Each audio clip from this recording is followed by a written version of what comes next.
अस्सलाम वालेकुम, welcome to learner academy and I am Hira Aslam. आज हमारा लेक्चर नंबर 24 है। हमारा टॉपिक है होप। सबसे पहले हम देखेंगे कि होप को हम बेसिकली डिफ़ाइन कैसे करते हैं। होप को सेंडर ने डिफ़ाइन किया था as a positive motivational state, जिसमें हम ये फील करते हैं कि we have will power and way power. ठीक है। और सेंडर ने अपनी ये जो डेफिनेशन या जो ओरिजिन था उसकी थिंकिंग का, वो उसने लिया था एवरिल और कैटलिन और कॉर्न की जो है वो काम से, जिसमें उन लोगों ने होप को डिफ़ाइन किया था कि people's expectations that goals could be achieve. हमारी वो एक्सपेक्टेशंस जिनमें हमें लगता है कि अगर कोई लाइफ गोल हमने सेट किया है उसको हम अचीव कर सकते हैं। बेसिकली ये क्या होती है, होप होती है। सेंडर ने कहा था ये जो गोल डायरेक्टेड एक्सपेक्टेशंस होती हैं ना, ये दो सेपरेबल कंपोनेंट्स पे बनी होती हैं। फर्स्ट होता है एजेंसी, ठीक है, और सेकंड होता है पाथवेज। एजेंसी क्या होती है कि ये आपकी डिटर्मिनेशन को शो करती है कि आप गोल अचीव करने के लिए कितने डिटर्मिन्ड हो। ठीक है। और पाथवेज होते हैं कि इंडिविजुअल के वो बिलीव्स के गोल्स को अचीव करने के लिए वो जो है वो सक्सेसफुल प्लान्स जो हैं वो बना सकते हैं। फर्स्ट जो होता है आपकी डिटर्मिनेशन, सेकेंडली आप का ये बिलीव कि आप सक्सेसफुली प्लान कर सकते हो उस वे को जो आपको गोल्स की तरफ लेके जाता है। ठीक है। सेकंड जो कंपोनेंट है पाथवे, सेंडर के नॉवल कंट्रीब्यूशन, वो जो है वो सेंडर्स की नॉवल कंट्रीब्यूशन है। ठीक है। अदर फॉर्मुलेशंस जो मिलती हैं हमें ऑप्टिमिज्म की या होप की, उनमें ये चीज़ जो है वो नहीं मिलती। होप को जो है वो हम एक ब्रीफ सेल्फ रिपोर्ट स्केल से जो है वो मेजर करते हैं, जिसे सेंडर ने ही दिया था 1996 में। इसमें जो है वो आइटम्स हैं जो कि एग्री और डिसएग्री पे जो है वो फॉल करते हैं। ठीक है। जैसे कि I energetically pursue my goals, ये एजेंसी है। ठीक है, ये आपकी डिटर्मिन है। और there are lots of way around any problem, यानी कि आपको फिर वो वेज आउट भी नज़र आ रहे होते हैं, पाथ वेज भी नज़र आ रहे होते हैं। ठीक है। जो रिस्पॉन्सेज हैं इस स्केल पे हम उन्हें फिर कंबाइन कर लेते हैं, स्कोर्स को एग्जामिन करते हैं, goals, expectations, perceive, control, self esteem, positive emotions, coping और अचीवमेंट की सूरत में। ठीक है। फिर हम जो है ना वो देखते हैं कि उस पर्सन में जो है वो कितनी होप जो है वो पाई जाती है। स्कोर्स की रेटिंग कर लेते हैं।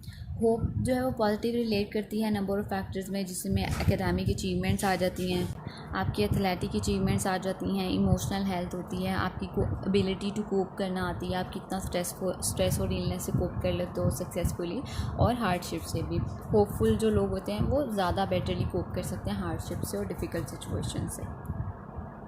उसके बाद हैप्पीनेस या सब्जेक्टिव वेलबींग आती है।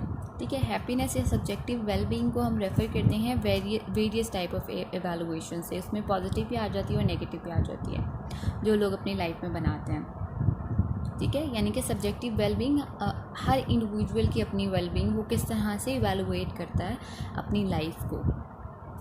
It includes reflective cognitive evaluation, जिसमें आप कॉग्निटिवली इवेलुएट करते हो अपनी लाइफ को, जिसमें लाइफ सेटिस्फेक्शन आ जाती है, वर्क सेटिस्फेक्शन या जॉब सेटिस्फेक्शन आ जाती है, आपके इंटरेस्ट इंगेजमेंट्स आ जाती हैं डिफरेंट लाइफ इवेंट्स में।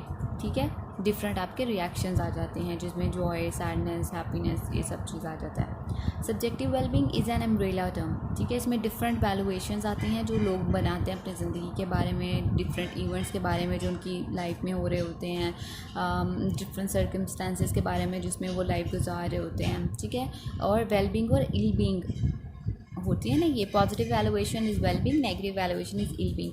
ये सब्जेक्टिव होती हैं, हर इंसान के अपने एक्सपीरियंसेस पे बेस करती हैं। ठीक है। Wellbeing is often used instead of subjective wellbeing because it avoids any suggestion that there is something arbitrary or unknowable about concepts involved. 3 factor जो हैं वो रिलेट करते हैं सब्जेक्टिव वेलबींग से। Personality, goal, coping. पर्सनालिटी ये जो है वो बहुत is one of the predictors of subjective wellbeing, कि आपकी पर्सनालिटी टाइप क्या है। फॉर एग्जांपल, अगर एक पर्सन की पर्सनालिटी टाइप ही नार्सिसिस्टिक है, ठीक है, तो वो फिर उसकी तो फिर ज़्यादातर वैल्यूएशंस होंगी ही नेगेटिव।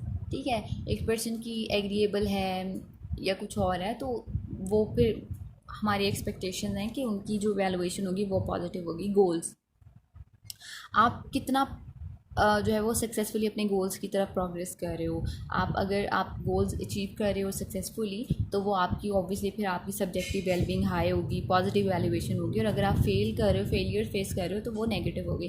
कोपिंग आपकी कोपिंग क्या है? People tend to return to their original level of subjective wellbeing after coping with different adverse situation. यानी कि वो फिर जब एडवर्स सिचुएशन से लोग सक्सेसफुली कोप कर लेते हैं ना, तो वो अपने सब्जेक्टिव वेलबींग के ओरिजिनल लेवल पे को दोबारा से रीच कर लेते हैं।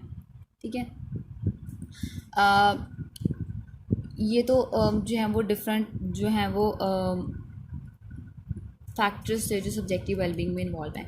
डाइनर और उसके कलीग्स ने आइडेंटिफाई किए थे following dimensions of subjective wellbeing, जिसमें लाइफ सेटिस्फेक्शन आ जाता है। ठीक है, और इसमें जो है वो लाइफ सेटिस्फेक्शन ही आता है डायमेंशन में। ठीक है, लाइफ सेटिस्फेक्शन है कि आप किस तरह से एवेलुएट करते हो और अप्रेज करते हो अपनी लाइफ को एज अ होल। यानी कि आप किस तरह से अपनी ज़िंदगी को एज अ होल एवेलुएट करते हो। एक ब्रॉडर और एक रिफ्लेक्टिव अप्रेजल किसी भी पर्सन का अपनी लाइफ के बारे में, जिसमें आप ऑल एरियाज़ ऑफ अपनी लाइफ को जो है वो कंसिडर करते हो इन टाइम में। ठीक है, और एक इंटेग्रेटेड जजमेंट बनाते हो अपनी लाइफ के बारे में, बर्थ से लेके अभी तक जितनी लाइफ आपने जो है वो गुजार ली होती है। और this distinction is often left ambiguous in current measures. और इस चीज़ को अब जो करंट मेजर्स हैं उनमें जो है वो एम्बिगुअस है, क्योंकि इतना इसके ऊपर फोकस नहीं किया जाता। सेटिस्फेक्शन विद इंपॉर्टेंट डोमेन्स भी बहुत ज़्यादा इम्पॉर्टेंट है। आपकी फ़िज़िकल और मेंटल हेल्थ के बारे में सेटिस्फेक्शन क्या है, आपकी जॉब सेटिस्फेक्शन क्या है, आपकी सोशल रिलेशनशिप से रिलेटेड सेटिस्फेक्शन क्या है, फैमिली से रिलेटेड क्या है। क्यों? क्योंकि ये तमाम डोमेन्स जो है ना वो आपकी लाइफ में बहुत ज़्यादा इंपॉर्टेंट रोल प्ले करती हैं और ये एक होल इमेज बनाती हैं आपकी लाइफ का। ठीक है, इन सब चीज़ों में आपकी सेटिस्फेक्शन जो है वो एक एवरेज लेवल की होगी या अच्छी होगी। तो ओब्वियसली जब आप एक एज अ होल अपनी लाइफ को इन अ पिक्चर देखोगे, तो आपको जब सारी डोमेन से चारों कोनों से आपको अच्छी सेटिस्फेक्शन मिल रही है, तो वो सेंटर पे आके एक high level of satisfaction create करेंगे। ठीक है, उसके बाद पॉजिटिव इफेक्ट आ जाता है। Positive effect denotes pleasant moods and emotions, जैसे जॉय एंड इफेक्शन आता है। ये भी एक सब्जेक्टिव वेलबींग का एक पार्ट है, क्योंकि ये आपके रिएक्शंस को शो करता है कि आप किस तरह से रिएक्ट करते हो डिफरेंट काइंड ऑफ इवेंट्स को अपनी लाइफ में। ठीक है, इसमें मेजर कैटेगरीज अगर हम प्लेजेंट इमोशंस की देखें तो इसमें आ जाती हैं कंटेनमेंट आ जाती है, मॉडरेट ये लोअर अराउजल में आता है। ठीक है, मॉडरेट अराउजल में प्लेजर आ जाता है और हायर अराउजल में यूफोरिया आ जाता है। They include positive reactions to other, positive reactions to activities और जनरल पॉजिटिव मूड्स। उसके बाद नेगेटिव इफेक्ट आ जाता है, इसमें अनप्लेजेंट और नेगेटिव रिस्पॉन्सेज आते हैं लोगों को, जो लोग अपने एक्सपीरियंसेस या अपने लाइफ एक्सपीरियंसेस के बारे में देते हैं, रिएक्शन इवेंट्स और सर्कमस्टांसेस के बारे में। इसमें anger, sadness, anxiety, worry, stress, frustration, guilty, shame और एनवाय आ जाता है। लोनलीनेस भी आती है, हेल्पलेसनेस भी आ जाती है। ठीक है, और ये इंडिकेटर्स होते हैं इल बीइंग के।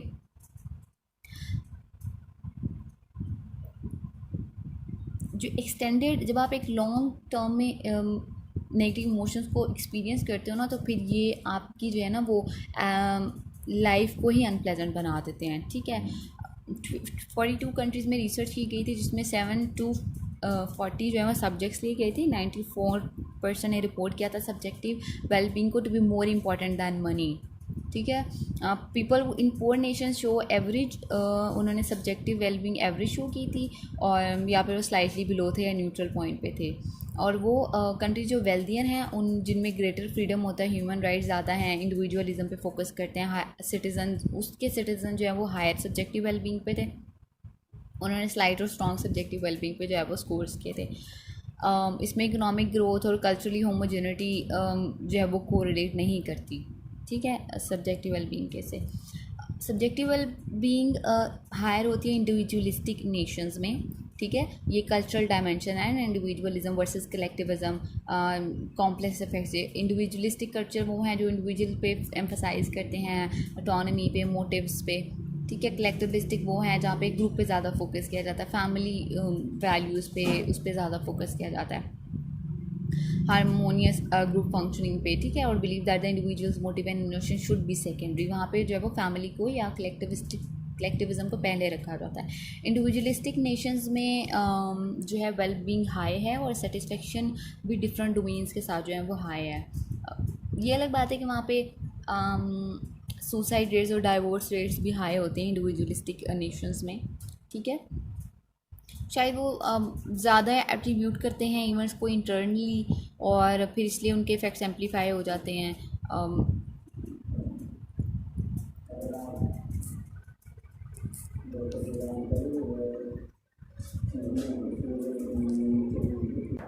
ठीक है, और इंडिविजुअलिज्म में ये भी होता है उनको एक इतनी सोशल सपोर्ट नहीं मिल रही होती, ठीक है, और वो extreme level of subjective wellbeing आ जाता है क्योंकि हर चीज़ उन लोगों ने जो है वो खुद करनी होती है। इसके अगर हम देखें ऑपोजिटली फिर ये होता है कलेक्टिविस्ट में एक सेफ़र स्ट्रक्चर होता है कि आपके पास सोशल सपोर्ट होती है, ठीक है। जब आप कुछ क्राइसिस सिचुएशन में होते हो तो आपके पास बहुत सारे ऑप्शंस होते हैं, यानी कि एक तरह से देखा जाए तो बेशक कलेक्टिविस्ट में सब्जेक्टिव वेलबींग एवरेज होती है या बिलो एवरेज होती है, लेकिन वहाँ पे ये डाइवोर्स और रेट सुसाइड रेट जो हैं वो लो होते हैं, ठीक है। एडल्ट्स में ऑप्टिमिज्म सेल्फ इस्टीम या एक्स्ट्रा वर्जन जो है वो पर्सनालिटी ट्रेट्स में फिर ये आता है कि वो लोग हैप्पी होते हैं, ठीक है। जैसे मैंने पहले बताया था कि ऑब्वियसली एक्सट्रोवर्ट जो होते हैं वो हैप्पी होते हैं as compare to narcissist neurotics यहाँ पे जो होते हैं high level of unpleasant effect जो हैं जो सफ़र करते हैं, लेस प्रेडिक्टेबल होते हैं प्लेजेंट इफेक्ट के साथ, ठीक है। Extrovert neuroticism are cardinal trades that are a part of a system of personality label the 5 factor model, ठीक है। इसमें ज़्यादा और ट्रेड्स भी हैं, एग्रीएबलनेस है, कंसाइंशियसनेस है, ये भी कोरिलेट करती है मॉडरेटली सब्जेक्टिव वेलबींग से। फिफ्थ जो ट्रेट है वो ओपननेस टू एक्सपीरियंस है, ये भी may relate to emotional intensity rather than the hedonic balance. Emotional intensity is a personality trait that may influence the quality of one's happiness, whether one is likely to be elated versus contented or a distressed versus melancholic. तो ये जो openness है ये आपकी हिडोनिक balance से नहीं relate करती बल्कि इमोशनल इंटेंसिटी से जो है वो रिलेट कर रही होती है। सब्जेक्टिव वेलबींग जॉब सेटिस्फेक्शन से रिलेटेड भी बहुत ज़्यादा अहम है और इसका डायरेक्ट रिलेशनशिप है जॉब सेटिस्फेक्शन और सब्जेक्टिव वेलबींग का, ठीक है। The usual method of measuring subjective wellbeing, हम सेल्फ रिपोर्ट सर्विस के थ्रू इसको जो है वो मैयर कर लेते हैं, ठीक है। रिस्पॉन्डेंट से हम सर्विस के थ्रू कलेक्शन डाटा कलेक्ट कर लेते हैं, फिर इसको जो है वो एवेलुएट किया जाता है उसकी लाइफ सेटिस्फेक्शन को, फ्रीक्वेंसी क्या है प्लेजेंट इफेक्ट की उनकी लाइफ में और अनप्लेजेंट इमोशंस की जो है वो फ्रीक्वेंसी क्या है। यहाँ पे सब्जेक्टिव वेलबींग रैंकिंग दी हुई है 82 सोसाइटीज़ की, जिसमें सबसे ज़्यादा जो है वो हाई में जो है वो पोर्टो रिको आ जाता है 4.767 आ जाता है, मैक्सिको डेनमार्क। अगर आप इवेलुएट करें तो ये यूजली जो है ना वो यूरोपियन कंट्रीज़ इसमें ज़्यादा हैं क्योंकि वो इंडिविजुअलिस्टिक सोसाइटी है ना।